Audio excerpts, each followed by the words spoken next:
Le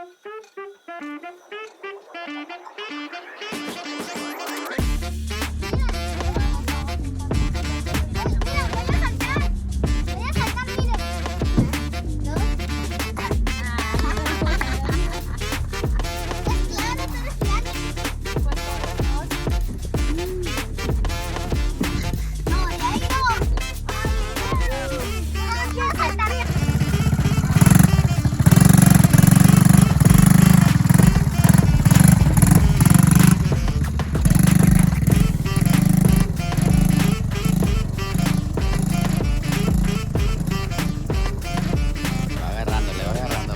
Se le va a perder el miedo.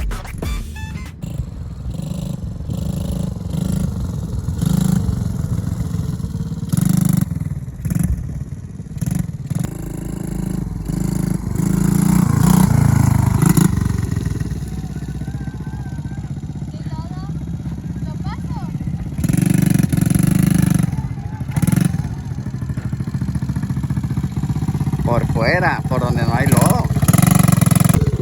Acelérale.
un momento. No, le puse el zoom que no me duele.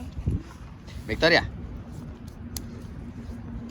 dinos, ¿cuál es tu experiencia en la moto? ¿Qué te pareció? Muy bien y en serio se sentía muy divertido y bueno, es la onda ir veloz. Muy extremo. Como cuando lanzo este palo. Y me pica el ojo. No vamos más rápido que eso, pero bueno. Cuando estemos aquí. Porque según yo cada vacación. Vámonos. No, todavía no. Hay que terminar los dos. Ah, sí, sí. Denle la vuelta porque se va a oscurecer y van a salir los perros. Vamos, tío. Antes de que se meta el sol. ¿De dónde vienen? Pues de aquí. Del lodo. ¿Por qué estaba llorando Leo allá? ¿Llorando qué? Está llorando. No se quisieron quedar atrás, quisieron imitar a Victoria. ¡Al lodo, al lodo! ¿Nos vemos normal? Sí. No, y Tiene la cara. la cara. Vámonos.